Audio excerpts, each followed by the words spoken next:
This cute little whale is so easy to paint. All you're going to need are a few simple supplies, some watercolour paper, a paintbrush and some water, your chosen paints, a paper towel and then a little bit of scrap paper just to test your colours on. I like to use 2 pots of water so that I can wash my brush out initially in the first one, getting most of the paint out, and then rinsing it in my second pot so that it remains predominantly clear. And the reason I do this is it means I've always got a pot of water that's, I would say, 99% clear, which is perfect for laying down some wet washes. The technique we're going to be using today is known as the wet on wet technique.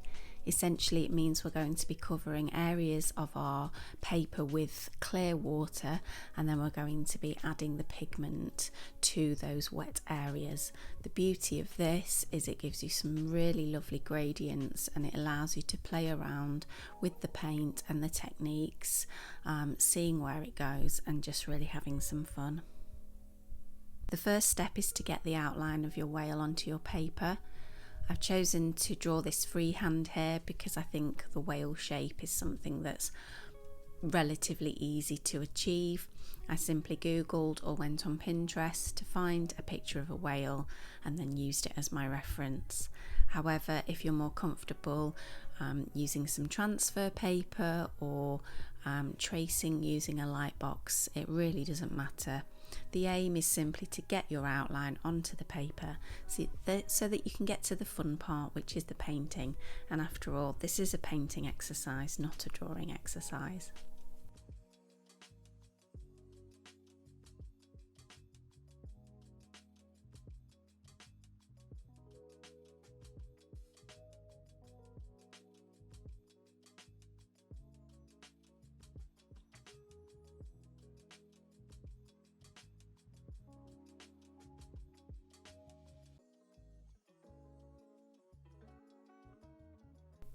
Once I'm relatively happy with my outline, I'm taking a kneadable eraser and I'm just lightening up some of those areas so that I don't have too much of a harsh line around the edge of my whale. I just need to be able to see enough to know where to place my water, and it also means that if you've used graphite, that the graphite doesn't blend with the water and give you any grey smudges that might spoil the effect.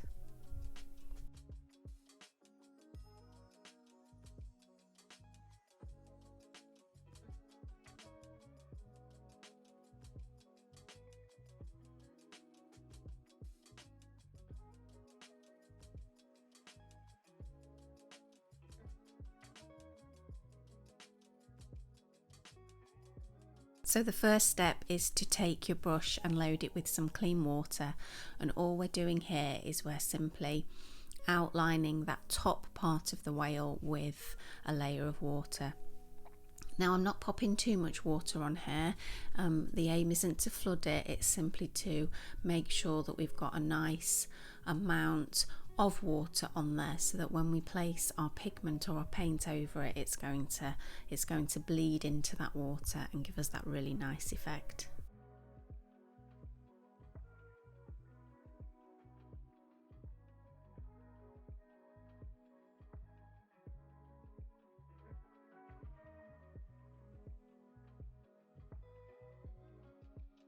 So now that I have the top area covered in water, I'm going to rinse my brush out and dry it off, and then I'm picking up some paint and I'm making sure that my brush isn't particularly wet, it isn't loaded with water, because what I don't want to do is place any more water onto the paper.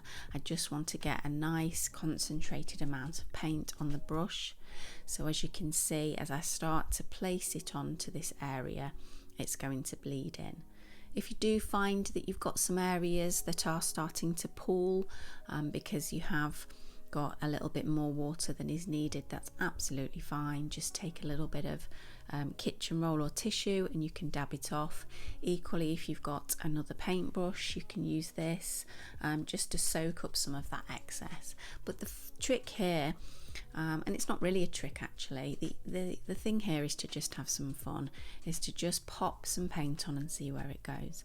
What you're looking for is for the bottom half of this wet section to have quite a bit of paint and be darker at the bottom, and then the top half to be relatively light. And I just spend a little bit of time going back and forth, adding paint, adding a little bit more water, and just swirling it around. You'll notice that I haven't included the fin in this part, and the reason is you'll get much better effects if you think of the sections as separate. Even if on your original picture they may look the same, what you want to do is you want to separate them off, because like I said, as the paint starts to move around those wet areas, you want it to move around just one particular area.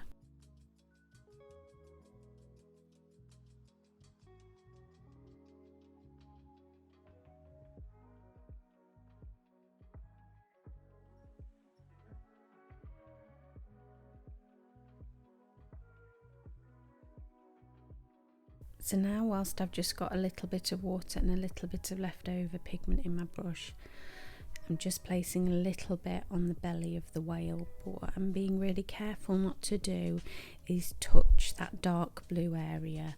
So if you can see, I've left a very thin gap of clean paper just for now. I also haven't covered the fin at all. It was just a little bit over the belly, just to let that dry. And now what I'm doing is I'm going back with just a little bit of extra really concentrated dark blue pigment, just to fill in some of that bottom area. And I probably spent a little bit longer on this than was needed, but again, it's whatever you feel. You can see I'm really darkening up now that section at the bottom.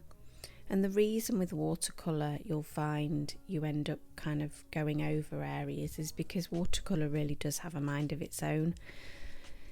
You know, it travels, it can, as it dries, it sometimes might even start to lighten depending on what brand or make that you've got. So I'm just adding a little bit more pigment here, just so I've got a nice dark edge.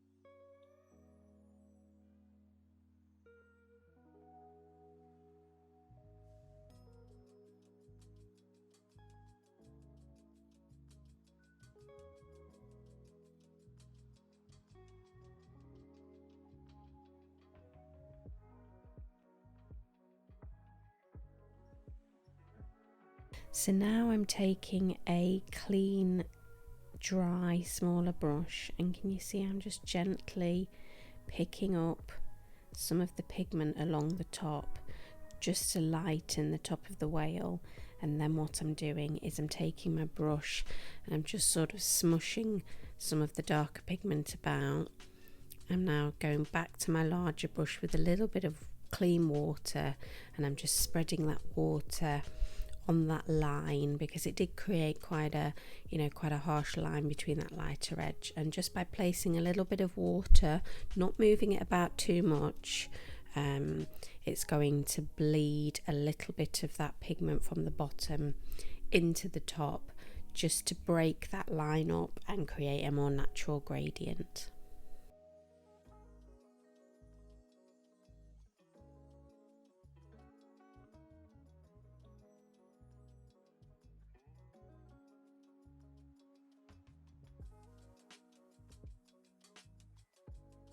So you're going to want to let your whale dry for a little bit here, and I know that can be sometimes frustrating, knowing that you want to get on straight away with your painting, but even 10 minutes just to have a cup of tea and perhaps pop on Pinterest and have a look at what your next painting might be is more than enough time for watercolour to dry.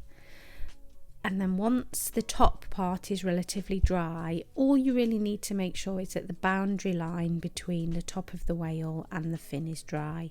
because what we're now going to do is we're going to place some clean water onto that front fin, and what we don't want to happen is for any pigment from the top of the whale to transfer into the fin. So once we've coated this in a nice even layer of water, what we're going to do is we're going to place some pigment and spread it about. Now it's not heavily concentrated, it is a very light amount, and we're going to spread that evenly all over the fin. And then what we will be doing is we'll be going back in, just darkening up the very top and then darkening up towards the bottom of the fin.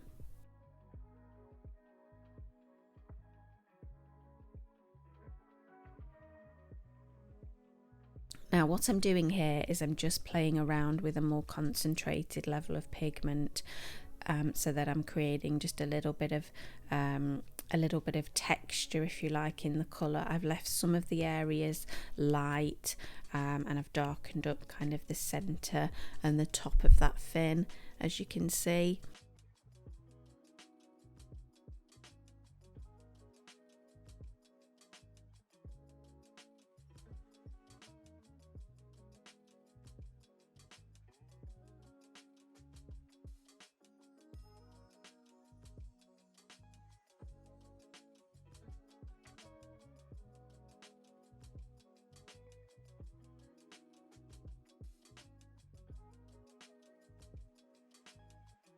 And then I've actually chosen, now that I have created that fin, I have chosen to use some water to go over that top bit again with a little bit of a darker pigment.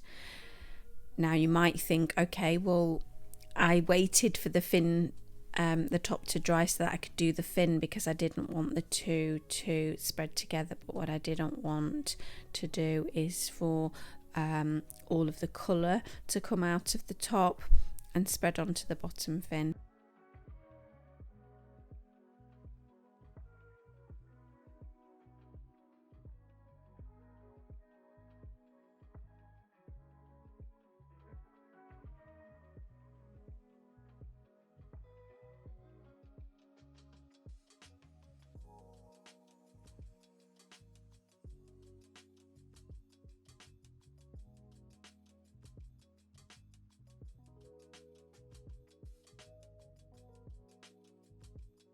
So what I decided to do here was to just rework a little bit of the top of the whale, and I did take a little bit of a risk in placing water between the body and the fin. However, I was comfortable that I didn't have an overly saturated piece of work, so that it wasn't going to, the colours weren't going to blend dramatically between the two and ruin any of the effects.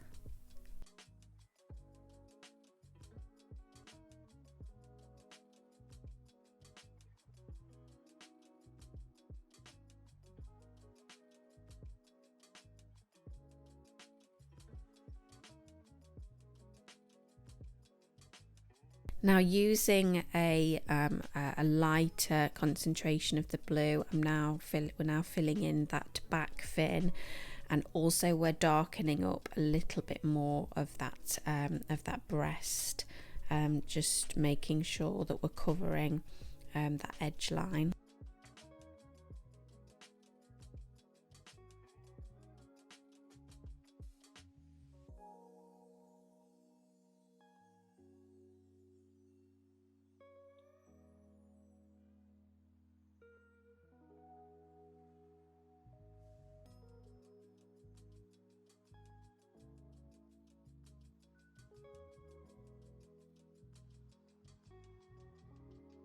I'm now just taking a little bit of a darker pigment and using it just to tidy up a little bit of the fin and make sure that I've got a defined edge. And I have also chosen to darken up the outside of that fin a little bit more.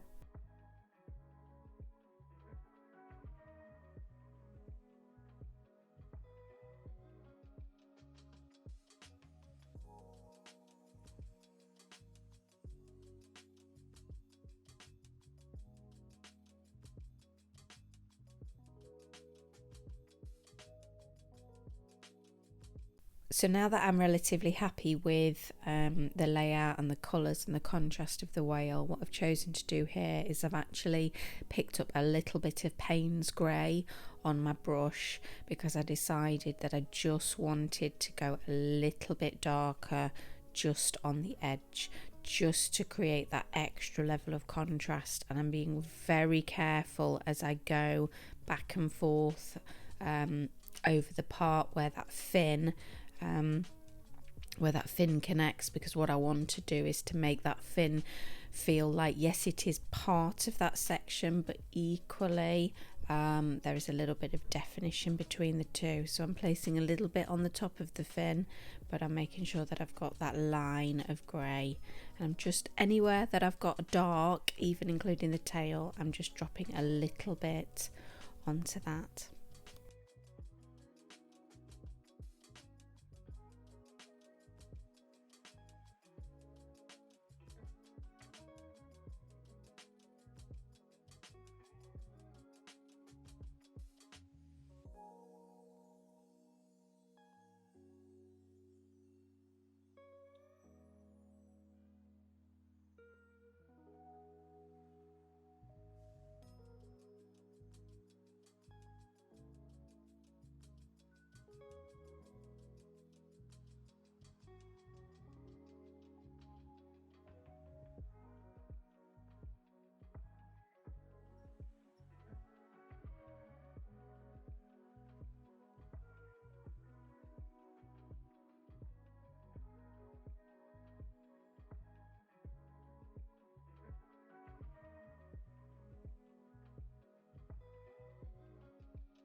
So now is the fun bit where we our painting is dry and we're going back in with a black fine liner pen. I think I use the Pitt pens from Faber-Castell, or at least I know they're definitely Faber-Castell. I'll pop all the details in. So I've outlined this back fin with I tend to do quite sketchy lines. They're not continuous and they're not designed to be. I actually like it if the line goes a little bit in line with the painting, sometimes a little bit outside of it, sometimes a little bit inside. Just gives it a really nice effect. And all I'm going to be doing is just outlining the bottom sections of the whale, and I've chosen here to go over and create some little wiggly lines just on that underneath. Now you'll notice that my ink here has actually bled a little bit because the this part of the whale wasn't quite dry, because I forgot that I went back in with a final bit of ink. Now this effect isn't particularly damaging to the picture. However, if you do want to make sure that your lines are are perfectly crisp and that they don't bleed, don't do what I do. Just wait till it's fully dry.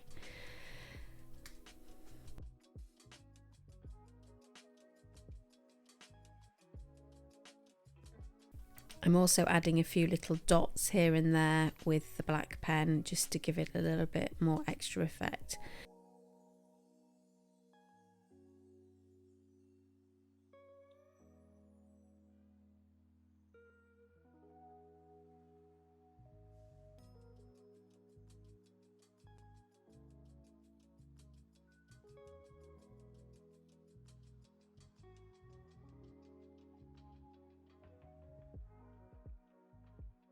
Now here I'm going in with just some little white flecks just to give a little bit of contrast and a little bit of detail, and I'm placing these randomly, some small and some big, onto the back of the whale to represent anything that might be in the ocean that's hitching a ride on the back of the creature, and also it gives the painting a little bit of interest to catch the eye.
Now all that's left to do in true watercolour fashion is to add a few splashes, and I think certainly because this is an underwater picture that the splashes work really well. So I've simply taken a little bit of water, a little bit of pigment on my brush, and just holding it, I've just gently tapped the top of it. I'm going to go back in with a slightly different blue, more of a sort of a cerulean blue, which would mimic the maybe the colours of the sea. Also remember to think about different concentrations of your ink. I've got some that are darker and some that are smaller, and here we have the finished piece. I hope you've enjoyed painting along with me this beautiful watercolour whale. I look forward to seeing you next time for some more painting adventures. Bye!